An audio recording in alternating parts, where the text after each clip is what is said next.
తినేటప్పుడు అమ్మమ్మకి ఇచ్చిరా, నాన్నమ్మకి పెట్టిరా, తాతయ్యకి కాఫీ ఇచ్చిరా, ఆ తర్వాత నాన్నగారికి ఇవ్వు. పెద్ద ఆయన ఉన్నారు, ముందు ఆయనకి ఇచ్చిరా, ఆ తర్వాత మనం తిందాం. You make a common sense to your people. మీ పిల్లలకి నేర్పించండి కామన్ సెన్స్. 60 ఏళ్ల తర్వాత వాళ్ళు మీరు తినే తిండి కేసం అలా చూస్తూ ఉంటారు. మీ పిల్లలు తినే తిండ్లు పిజ్జాలు బర్గర్లు వాళ్ళకి అక్కర్లే, గంజన్నం తింటారండి వాళ్ళు. ఆ పట్టెడు ముద్ద వేసి 4 మాటలు మూలుగుతుంటే నువ్వు కోడలవా రాక్షసివా, కూతురువా దయ్యానివా, కొడుకువా పిశాచివా, ఏం పదాలవి? వాళ్ళ తిండి తిని ఒళ్ళు పెంచి ఈరోజు జ్ఞానం వచ్చి ఇన్ని పరిస్థితులు తెచ్చుకొని వారితో మనకున్నటువంటి ఆహారం విషయంలో we should give minimum respect to them.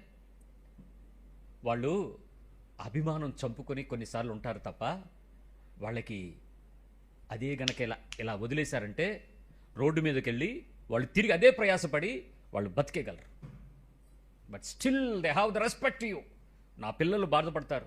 రేపు నేను ఎక్కడికైనా వెళ్ళి చేయి చాచితే ఒక ఇంటి దగ్గర కూర్చుంటే నా కొడుకుకి చెడ్డ పేరు వస్తుంది, నా కూతురికి చెడ్డ పేరు వస్తుంది, నా కోడలు అవమానపరచబడుతుంది, నా పిల్లలు సిగ్గుపరచబడతారని అభిమానానికి తల్లిదండ్రులు దాచుకుని మీరు ఇచ్చినటువంటి ఆ మెట్ల కింద కూర్చుని ఉంటారు, ఆ నూలక మంచాల మీద.